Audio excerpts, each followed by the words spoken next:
What's up mga kumare kong tigang? Itong YouTube channel mga taong mahilig gumawa ng mga pampaswerte, mahilig magpabuenas at mangontra sa mga malas. It's me, Rico Mori 2026 and welcome back to my channel. Mabuhay! Welcome back! Welcome back! Opo, welcome back ha mga kumare kong tigang dito sa ating channel. Kasi for today's video po ha mga kumare kong tigang, since ngayon po ay Friday the 13th. Nako, opo, Friday the 13th ngayon ha, mga kong tigang. Kaya for today's video po ha, tayo po'y gagawa ngayon ng isang napakalakas na manifesting ritual na kokontra po ng mga sinasabing mga negativities na maaring namumugigi na dyan sa inyo pong mga tahanan. Ito po ay cleansing ritual din ha, mga kong tigang, na pwede po natin gawin ngayon pong Friday the 13th. At ito naman po pwede nyo pa rin naman pong gawin ha, mga kong tigang, kung mamimiss po itong video natin ito every Friday. Kahit di po Friday the 13th, basta Friday po, pwede nyo po itong gawin. Yan. Paano? Ito po sa ating particular na gagawing ritual na ito ay may mga gagamitin po tayong mga kasangkapan. Pero ito naman po ay madaling-madali nyo lamang pong mahagilap ha, mga kong tigang, kasi ito naman po ay readily available po dyan sa inyo pong mga tahanan. At tsak na tsak po meron naman po kayo nito ha, mga kumare ko diga. Kung wala yun ako, ewan ko na sa inyo. Kasi ano ba yung magagamitin natin dito? Tayo po kasi ha, mga kumare ko diga, gagamit lamang po dito ng mga dahon ng laurel. Di ba sabi ko nga sa inyo, lagi kayong mag-stock o mag-imbak ng napakaraming dahon ng laurel dyan sa mga tahanan po ninyo, kasi ito po ay talagang napaka-powerful ha, mga kumare kong tigang. Hindi lang po sa pag-contra at pagpapataboy ng mga sinasabing mga negativity sa ating mga tahanan, kasi ito rin po ay napakainam din pong pag-grant o panghikayat ng mga sinasabing mga positive energy naman po ng kaswertihan. Kung man kasi ang bertud ng mga dahon ng laurel na ito, kaya dapat po ugaliin nyo po na kayo po ay meron pong mga dahon ng laurel lagi dyan sa mga tahanan po niyo. Kung mas maganda po kayo po ay magtanim na ng buhay na dahon ng laurel. Yung puno ng laurel talaga. Opo, kasi ako po ha, mga kaibigan, meron talaga akong puno ng laurel dito sa garden ko. At nako, medyo malaki-laki na siya. Kaya ito, tayo gagamit ngayon ng mga tuyong dahon ng laurel. Dito po ay mga kailangan din po tayo ng balat ng bawang o yung mga tiw-tiw ng bawang ha, mga kaibigan. Ito nyo, ito mga tiniipon ko mga balat ng bawang mo.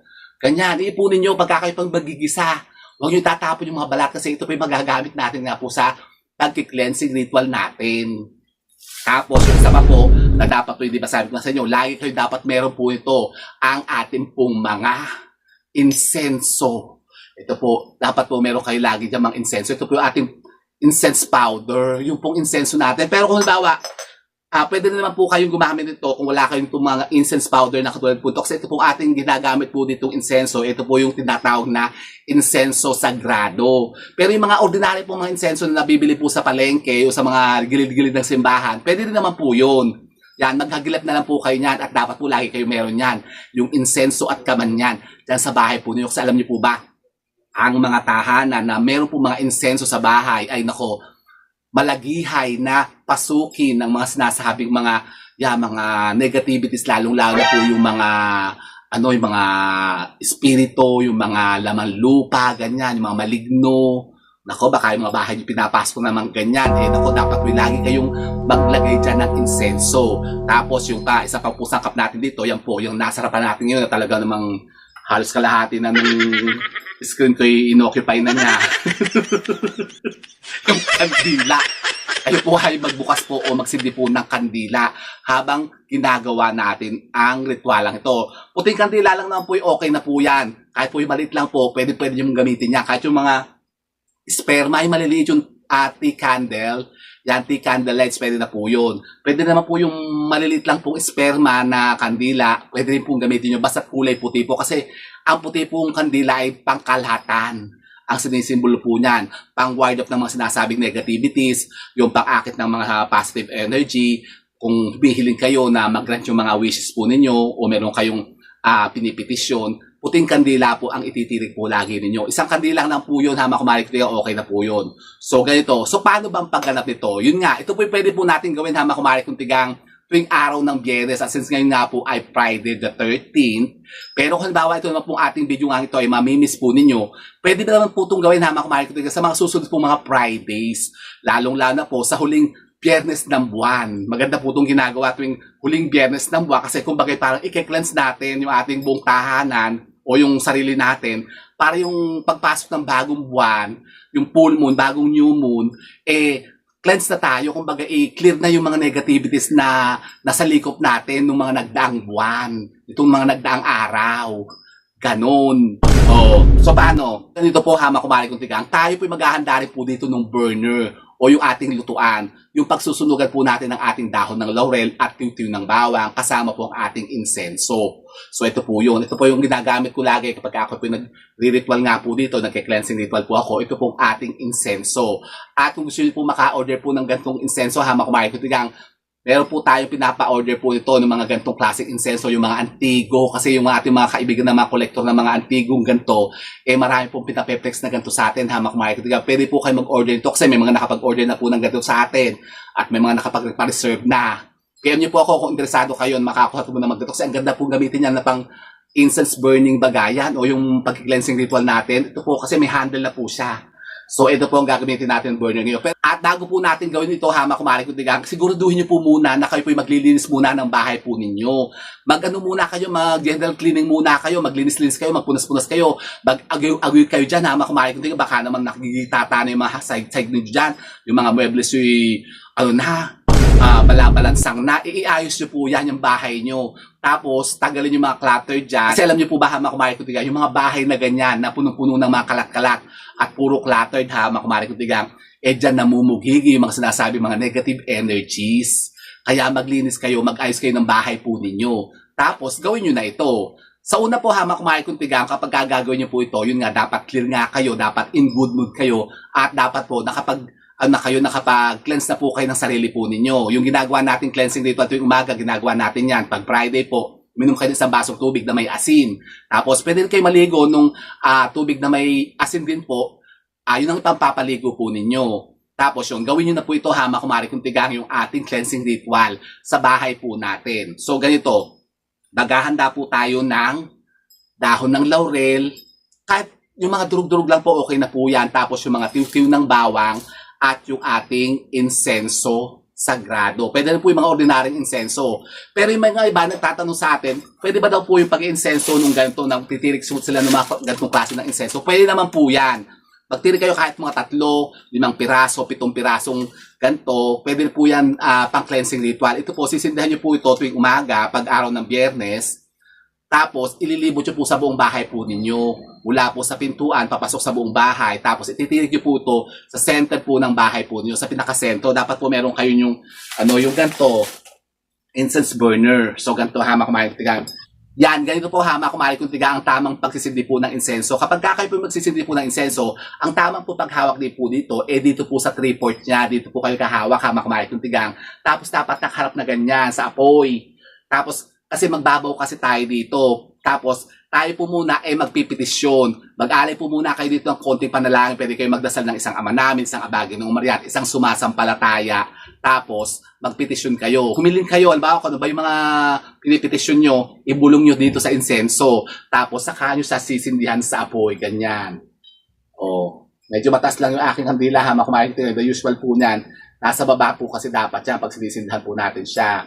So, ganyan, habang sinisindihan po natin ganyan, mag-wish na kayo kung ano yung mga pinipetisyon nyo na kung anong gusto nyo mangyari. So, ganun. Pag nasindihan nyo ng ganyan, magbaw po muna kayo ng 3 beses. So, ganyan po.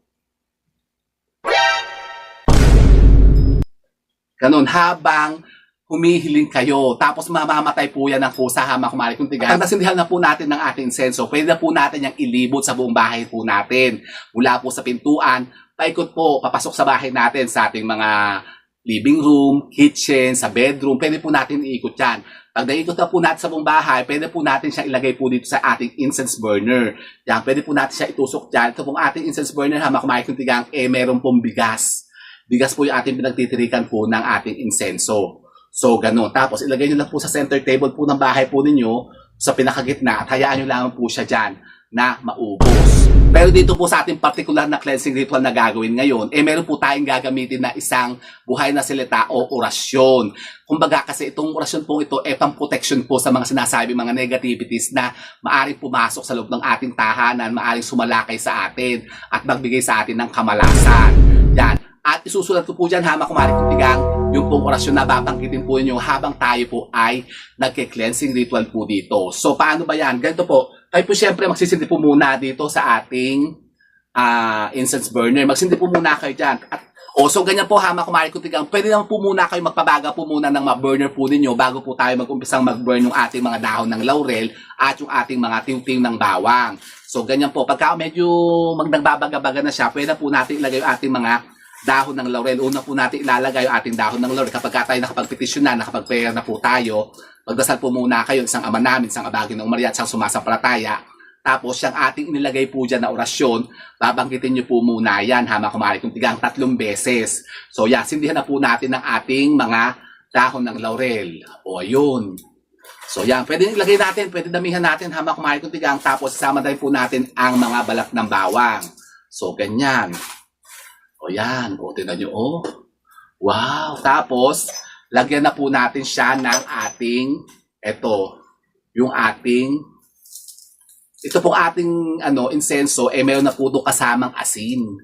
Yan, ako, tingnan nyo, talagang, ang usok talaga naman. Yan, kasi kailangan ko natin dito, hama kumari kong tigay, yung usok talaga. Kasi ito pong usok na hama kumari kong tigay, ito po ang ating ililibot sa buong bahay natin. Ganyan ako, medyo masakit lang sa mata, hama kumari kong tigang. Ha? Seryoso. Ay, naku. Ako po, seryoso. Ay, naku, lakas pala niya. Ako, kasi wala yung apoy. Ay, naku po, seryoso. Ang sakit sa mata. Kaya ako, si Mariosep, lumiyab na. Ang sakit sa mata, hama kumari kong tigang. Ako na puno ng usok yung buong kwarto ko. So ganito po, hama kumari kong tigang. Ang kailangan po talaga natin dito yung usok niya. Kaya lang medyo masakit sa mata yung usok niya, Mariosep. Nako, sakit sa mata. Nako po. Kasi medyo kulog po kasi dito sa kwarto natin. Dito kasi tayo nagpo-usok. So ganyan po. Pag magpapausok po kayo, sa buong bahay po dapat. At dapat po, lahat po ng mga pintuan at bintana po nyo ay bukas. Para makalabas yung mga sinasabi, mga negative energy kasama po ng usok. Kasi tatangayin po yan ng usok yung mga sinasabing mga lumanit na ng mga negatibong enerhiya na naandyan sa loob po ng bahay po ninyo. Iikot nyo pong ganyan yan, hamak Michael. Tignan nyo, sumusubok-subok pa talaga yung talagang may kinecleanse kasi siya ng mga negative energy. Yan. So, ganyan, medyo masakit lang po sa mata at medyo natutostan na yung mata ko. Allergy. Nakapod. Ito po. So, yan. So, ganun po, hamak kumari kong tigang. At habang iniikot-ikot nyo po yan, ulit-ulitin nyo po yung orasyon na yan, hamak kumari kong tigang. Yung pong Dominos, Dominum, Domini, Eset, Etak, Enatak de Jesus, de Deus, de Deus, Jesus, Jesus, Jesus, Salvame. So, ganun po, hama kumari kong tigang. Ulit-ulitin nyo lang po yan dyan. Yung pong isinulat po natin dyan sa ating screen. Kopyahin nyo na lang po yan, hama kumari kong tigang. At nakikita nyo, kung kayo po'y invested dyan ng mga sinasabi, mga negatibong enerhiya, yung mga elemento, mga espiritu na, yun nga, nakakasagabal sa pag-asenso ng buhay po ninyo, tatanggalin yan, hama kumari kong tigang, ng ating cleansing ritual na ito. Nako, medyo masakit lang po talaga sa mata, Aleche.